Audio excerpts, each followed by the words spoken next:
Bienvenidas y bienvenidos, amigas, amigos, enemigos y adversarios. Yo soy Gibran Ramírez Reyes y en este video vamos a hacer un repaso de las noticias más importantes del mundillo político de esta semana. Estamos empezando el mes de septiembre, terminamos ya el mes de agosto y a veces se nos van como agua las semanas y no reparamos en lo que sucedió. Lo primero, los candidatos, en este caso candidatas a la presidencia de la República, serán Xochitl Gálvez, que ya fue confirmada por sus partidos, por su partido, el Frente Amplio por México, el así llamado Frente Amplio por México. La unción se da por consenso y lo que hay que destacar es que fracasó el segundo intento de elecciones primarias en México. Las elecciones primarias son elecciones que se abren a la ciudadanía para que sea la ciudadanía la que decida los candidatos de los partidos y estos tengan un mínimo de representatividad. Se hizo ya, lo hizo el Partido Revolucionario Institucional en la elección del año 2000, la que ganaría Fox. Pero ahí toda la cargada fue con la Bastida, fue un ejercicio que si bien fue correcto, no pareció en realidad cambiar mucho las decisiones oficiales. Bueno, aquí pasó lo mismo, exactamente lo mismo. Una buena parte de las élites partidistas, después de la emergencia del fenómeno Xochitl, debo decirlo, después de que Santiago Krill fuera el favorito de la élite del PAN o Enrique de la Madrid el favorito de la élite del PRI, Santiago Krill y Enrique de la Madrid tuvieron que abandonar la contienda porque generó consenso después de hacer grupos de enfoque donde preguntaban a la gente cómo se sentían más representados y estos contestaron que Xochitl, después de todo eso, se convirtió en la candidata de una cúpula partidista y empresarial. Entonces, para cuidar esa candidatura, suprimieron finalmente las elecciones primarias. Es una tristeza porque las elecciones primarias son la única garantía de participación de la ciudadanía en el proceso y otra vez nos quedamos con las ganas. ¿Por qué fracasó? Bueno, yo les voy a decir, según lo que yo entiendo, lo que yo opino, ¿por qué fracasó? Fracasó por una serie de miedos de las élites partidistas distintos. Primero, el miedo de que Beatriz Paredes ganara. Como saben, la encuesta de vivienda que levantó el Frente, la primera de este proceso, arrojaba un empate técnico entre Xochitl Gálvez y Beatriz Paredes. Eso fue un rasgo de esa encuesta que ya les cambiaba el plan. Les creció alguien que no esperaban, Paredes no estaba en el guión y mucho menos creciendo de la manera en que lo hizo. Entonces les podía arruinar todo el plan.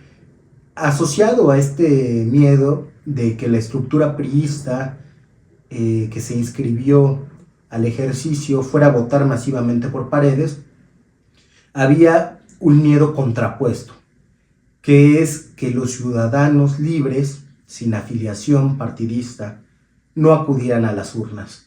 El miedo a la fila vacía que pensaron iba a hacer que el presidente López Obrador se burlara de ellos en la siguiente mañanera y que perdiera entonces impulso la candidata Xochitl Gálvez, que ha mostrado, o por la cual han mostrado ciertos sectores, no masivos, un entusiasmo muy importante. No querían que el ejercicio se viera desangelado. Por otra parte, no se quería, o no querían los organizadores de estas elecciones primarias, que participaran o intentaran participar personas que ellos no tenían en el radar. Por ejemplo, ciudadanos libres iban a intentar participar y como no se inscribieron se les iba a negar, no les iba a gustar y entonces iban a desarrollar animadversión por ese frente y por ese ejercicio. Hubo falta de información respecto al ejercicio de participación, muchos no se inscribieron, pero a la mera hora, algunos de esos se habrían animado a ir a votar, pero resultando contraproducente el efecto de esa participación. Por otra parte, no querían que participaran Igualmente, personas que no están inscritas al censo de participación, pero que podían ser de diversas naturalezas. Crimen organizado en algunos municipios donde dominan y ningún ejercicio político democrático puede realizarse sin la anuencia. Bueno, ahí va a ser muy difícil decirle que no a la gente que manda a punta de pistola y que podía contaminar el ejercicio. No quisieron tener ese riesgo, es decir, no quisieron correr el riesgo de hacer política en México, en este país, tal y como nos lo han dejado. Y finalmente, estaba también el miedo de que participaran estructuras políticas ajenas. En este caso, la estructura política de Morena, que ha demostrado ser amplia y efectiva y que podía de alguna manera influir en la selección de la candidata del frente, o por lo menos así lo vio la cúpula que se cerró al final y que decidió perder esa posible legitimidad democrática. Yo lo dije en un artículo en Milenio de 2021, el cual les voy a dejar acá abajo el link. Para que funcionen unas elecciones primarias, tienen que ser simultáneas y obligatorias para los partidos. Si no son simultáneas y obligatorias, si no las organiza el INE, si no te marcan la credencial de que ya votaste en una primaria para que no puedas votar en otra, es decir, que solo votes en la del partido por el cual simpatizas, si no se hace todo eso, es muy difícil que cualquier partido acabe un proceso de elección primaria, porque siempre va a tener el miedo de que lo trampeen o lo cuchareen. No me gusta, no, olvídenlo, sí me gusta decirlo, se les dijo, se los dije, se dice en ese artículo, algunos otros retomaron después la misma necesidad, pero sin cambios institucionales no va a cambiar la partidocracia y la participación ciudadana va a seguir siendo puro jarabe de pico. Vamos ahora con la segunda candidata presidencial. Se trata de Claudia Sheinbaum Pardo. Esta semana que se hizo lo del proceso del frente, las declinaciones y el anuncio, los simpatizantes de Morena y del oficialismo estuvieron burlándose de que el presidente le atinó a la candidata del frente y de que había sido un dedazo antidemocrático, pero no advirtieron que al hacerlo, al burlarse, se estaban burlando también del método que se eligió para designar a la candidata o candidato presidencial de Morena.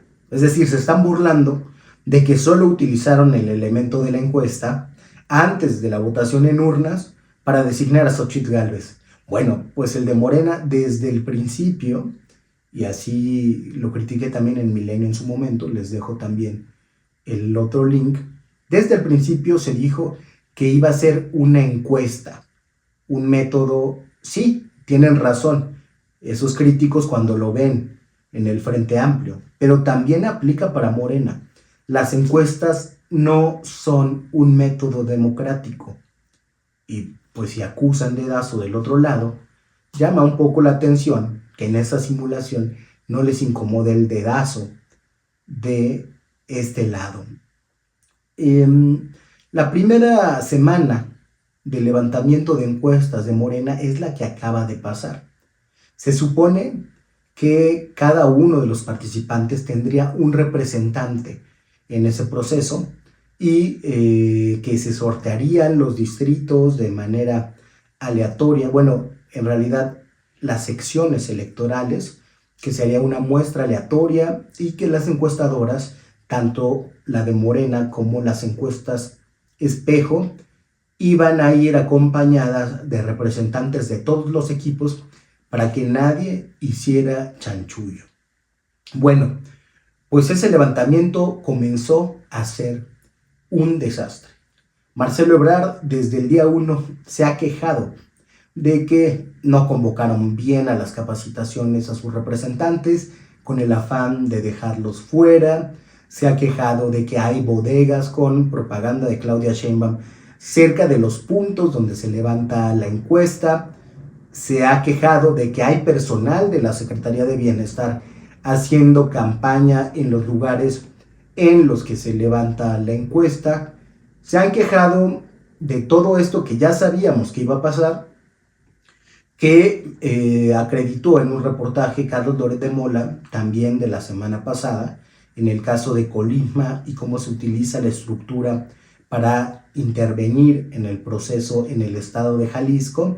Pero aunque ya sabíamos que iba a pasar y aunque todas estas quejas son válidas, creo que el solo hecho de meterse al ejercicio y declarar tantas veces que no se iba a salir, han dejado a Marcelo Ebrard sin margen, uno, para seguirse quejando adentro de Morena, y dos, para saltar en la oposición. Hay personas que han ido recopilando todas estas violaciones al proceso de Morena. Simpatizantes de Marcelo, en este caso pueden ver el Twitter de Catu Arconada, y Catu recupera todo lo que van apareciendo de irregularidades que favorecen a Claudia Sheinbaum, diciendo que son graves delitos electorales. Pues no son delitos electorales, porque se trata de una elección, además de un cargo inexistente en la estructura orgánica de Morena, que es un asunto absolutamente interno, coordinador de defensa de la Cuarta Transformación o coordinador de los comités de defensa de la Cuarta Transformación. Ese es el costo de entrarle a las simulaciones. Pero no hay delito electoral, en este caso, que perseguir. Es como si en una elección de jefe de grupo en la secundaria hay clientelismo, coacción del voto, compra del voto, pues no se puede denunciar ante las actividades, ante las autoridades electorales. Sería un sinsentido. Bueno, en este caso también es un sinsentido y no hay cómo judicializar ese proceso. En fin, que el método ha sido una vacilada desde su propuesta hasta su implementación. Así ha funcionado siempre en la Comisión de Encuestas de Morena, donde además hay simpatizantes abiertos de Claudia Sheinbaum, como Ivonne Cisneros y como Pedro Miguel. Así ha sido siempre, así fue en el 18. Muchos creímos que era más o menos justificable por un bien mayor, pero después fue así en todos los estados y en 2021. Las encuestas de Morena no han sido creíbles y era muy difícil que en este proceso comenzaran a hacer las cosas bien. Finalmente, ante ese desaseo, Mario Delgado ha declarado, seguramente por indicación presidencial, que el Comité Ejecutivo Nacional, o sea él, va a llevar ahora en adelante las encuestas para ver si se puede recomponer el proceso. Bueno, el proceso está manchado de origen, está manchado desde hace más de 2 años en que López Obrador empezó a placear, a hablar de Claudia Sheinbaum, a permitirle el uso del aparato del gobierno de la Ciudad de México para apuntalar su candidatura en los medios de comunicación, en el territorio y en la estructura de Morena. Así ha sido, así va a seguir siendo, la cuchareada típica ahora con ayuda de la Secretaría del Bienestar. Por otra parte, podemos decir que si los políticos viejos, los políticos antiguos, disfrazaban las decisiones arbitrarias de la voluntad de Dios, los políticos actuales disfrazan las decisiones arbitrarias de la opinión pública. Y cómo manipulan o cómo dicen que escuchan esa opinión pública, bueno, pues con base en encuestas. Desde luego que los gastos que se han hecho o los reportes de gastos no corresponden en nada a la realidad. En una de esas, por día de campaña gastaron los 5 millones de pesos que declaran, o alrededor de esa cifra, haber gastado en cada una de las campañas. Vamos ahora con nuestro tercer tema. Ya hablamos de la oposición, ya hablamos de Morena, pues es el otro actor partidista es el Partido Naranja, Movimiento Ciudadano.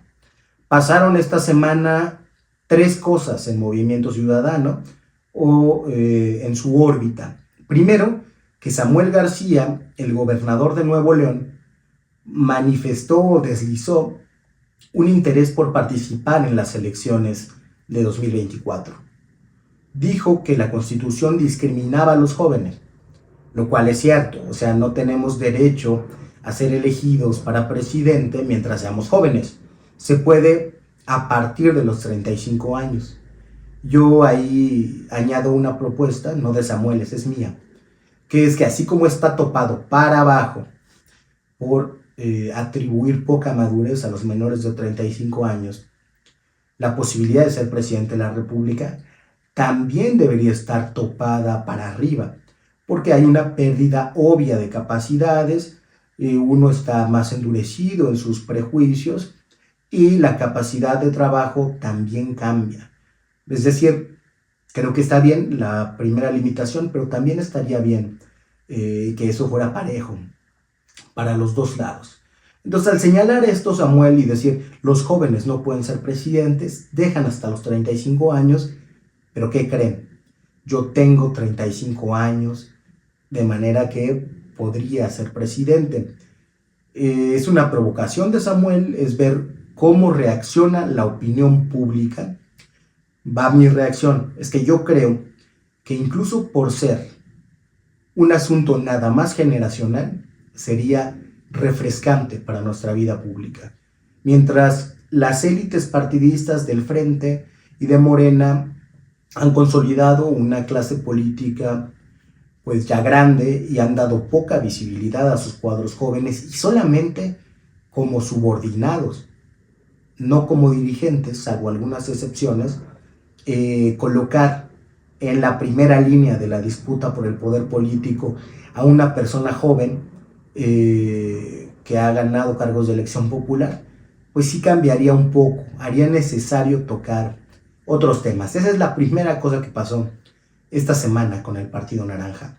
La segunda, hubo una carta abierta de parte de Dante Delgado a la ciudadanía mexicana ante la presión de diversos sectores de decantarse por el Frente o de alinearse con Morena por parte de otros, ya sea de hecho o en coalición, lo cual se ve imposible. Ante esa presión, Dante Delgado, el dirigente de Movimiento Ciudadano, contestó con sus razones. Desde luego, la principal razón es no aliarse con los partidos que nos trajeron a donde estamos. Primero, los que generaron la decadencia, y después, el que ha dado continuidad a la mayor parte de los aspectos de esta decadencia. Las razones que a mí más me gustaron personalmente son que la razón de ser de los partidos políticos es plantear alternativas, no sumarse a perspectivas maniqueas que dicen que todo está mal o las que dicen que todo está bien. No, el sentido de un partido, la razón por la cual están en el registro es porque responden a demandas sociales que no se han visto representadas en el espacio político. Entonces, su deber es presentar alternativas distintas a lo que hay, que es algo que no estarían cumpliendo si se suman a alguno de los dos bloques. La segunda razón que me gustó, hay una apuesta generacional que no hay en ningún otro lado, una apuesta por la formación de cuadros políticos que han alcanzado posiciones importantes de gobierno en Campeche, con Vivi Ravelo, antes con Eliseo, en Jalisco, en Nuevo León, bueno, pues tienen un gobernador joven como Samuel, un alcalde joven como Luis Donaldo Colosio, etcétera, etcétera. Hay una clara apuesta generacional. Dante Delgado se ve usualmente rodeado de jóvenes. Bueno, se me fue entre las razones de la carta de Dante Delgado decir que su orgullo es ser un desertor del viejo régimen, que si se salió del viejo régimen no es para acabar uniéndose otra vez en ocasión de una alianza electoral. Dicen que la alianza del 2018 es un error, y que ya lo aprendieron. Veremos en qué acaba esto. Y la tercera cosa es lo que pasó en el periodo de apertura de sesiones del viernes pasado, 1 de septiembre. Pasaron dos cosas. Primero, lo del partido Movimiento Ciudadano, que es de lo que estaba hablando. Hubo un discurso desconcertante para la bancada de Morena de parte de Jorge Álvarez Maínez, el representante de MC en la Cámara. En ese discurso, pues contaba algunas de las cosas que están haciendo bien en el gobierno e incluso las defendía fuertemente, como el tema de las becas, y criticaba otras. Entonces, de repente, la bancada de Morena, algunos aplaudían, algunos no sabían si aplaudir, y de repente no sabían si abuchar. Fue un discurso disruptivo que creo que acaba generando el menú de opciones para la presidencia de la República. Son las tres personas que se destacaron en la agenda mediática esta semana. Samuel García, que tendría la complicación de que el Congreso tiene que autorizarle irse de la gubernatura, pedir licencia, pero también el regreso, porque si no podría perder MC el Estado. Dante Delgado, el líder histórico del partido, que dice que está pronto a retirarse de la política y que podría despedirse así como el fundador del partido para cerrar su vida política en una candidatura rodeado de jóvenes, etcétera, etcétera. Y hay también quien menciona, porque él ha levantado la mano, a Jorge Álvarez Maínez con un discurso como el que posicionó en la Cámara de Diputados. Pero aprovecho este espacio, hablando de MC, que ha sido nuestro tercer tema, para hablar también de cómo llegó Xóchitl Gálvez a la apertura de sesiones del Congreso. Bueno, Gálvez llegó partiendo plaza, con todo el apoyo de la oposición, con una oposición que no solo se veía unida, sino emocionada. Usualmente los partidos y sus integrantes gritan consignas. Bueno, los años pasados, los del Frente Amplio, los ahora reunidos en el Frente Amplio, las gritaban sin muchas ganas, que digamos, y se les vio entusiasmados, lo cual es bastante nuevo en esta legislatura y en la pasada. Morena abrió hablando de Xóchitl Gálvez y pidiéndole que renunciara a su senaduría. Algunos, como mi amigo Joaquín Cebadúa, diputado de Morena, que quizá deje de ser mi amigo por esta crítica, espero que no, espero que la acepte, decía que es, no sé si cínico era la palabra que utilizaba, pero que es inaceptable que alguien como Gálvez haga campaña desde su senaduría. Yo creo que algunos compañeros tienen que tener la cara muy dura de verdad, para ponerse en ese plan purista que teníamos antes de ser gobierno. Yo, como saben, milité en Morena, y no ver en la formación política morena cómo se construyó una candidatura con recursos del Estado, la de Claudia Sheinbaum, desde hace años. Eso sí es inaceptable. Y es cínico defender una práctica y condenar la otra. Es algo que creo que debería dejar de hacerse para discutir de manera más real sobre nuestra vida pública. No se trata de cada uno de engañar a los propios y despreciar a los adversarios. Se decía que el pueblo no es tonto, eso lo decían antes, no sé si lo siguen sosteniendo. Pero bueno, vamos con el cuarto tema de esta semana. Se trata de las encuestas del Reforma que se publicaron a lo largo de toda la semana. Voy a recuperar, supongo que los que llevan echándose el video están ya cansados de que esté hablando. Entonces voy a resumir. Primero, ¿por qué tomo Reforma? Porque es la que ha estado más cercana a los resultados electorales. En general ha sido confiable y no meto las manos al fuego, pero es la que más se ha acercado, la más precisa hasta este momento, ha conservado su credibilidad. Ha sido de las más acertadas Ha demostrado que, aunque no le convenga a la línea editorial que ellos postulan, pues publican igual los datos. Entonces empiezo. 60% de aprobación del presidente López Obrador. Es normal, no es excepcional. Excepcional fue Peña, que se cayó. Pero esto es muy similar a la aprobación con la que terminó Zedillo, que empezó con muy mala aprobación. Tiene López Obrador 38% de desaprobación. Vuelvo, normal en nuestro sistema, en nuestra cultura presidencialista. 67% piensa que la inseguridad es el principal problema del país.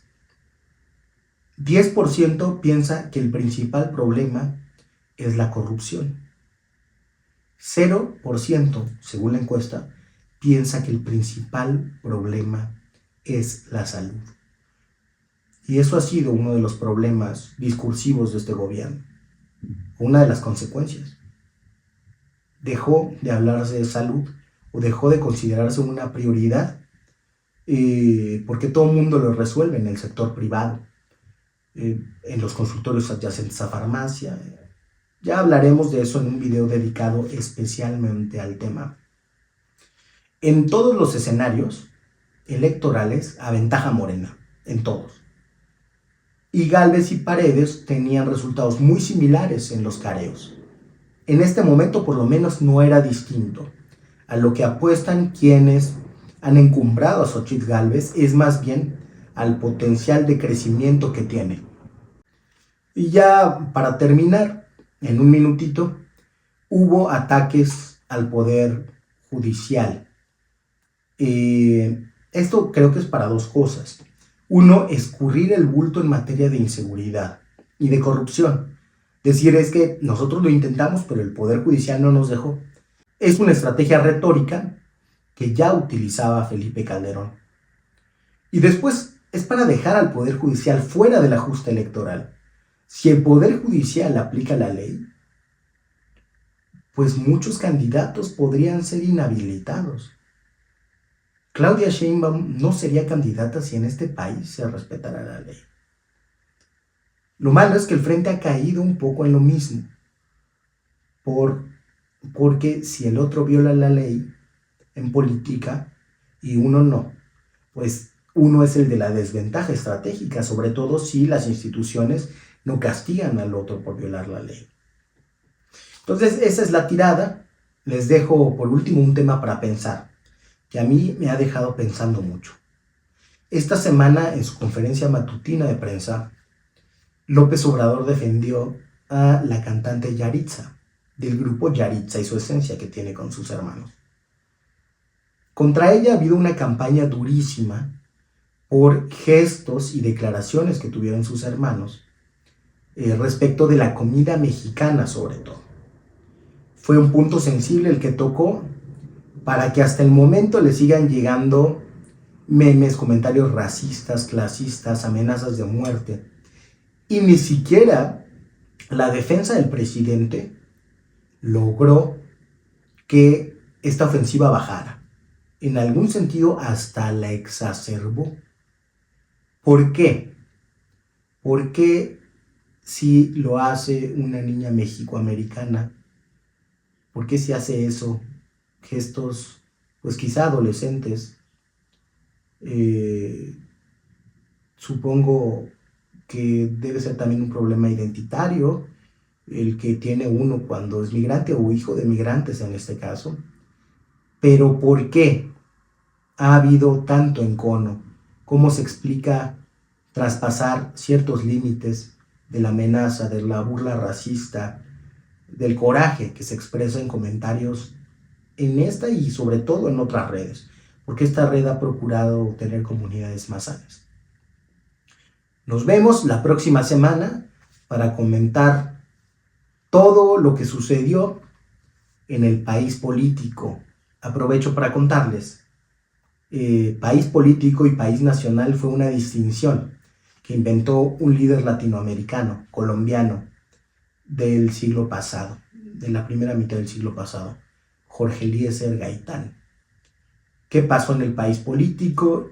y también hablaremos de qué pasa en el país nacional, en los problemas que interesan a la gente. Muchas gracias por haber estado aquí, a los que vieron todo el video y a quienes echaron una partecita nada más. Gracias también si están viendo esta parte final. Hasta pronto.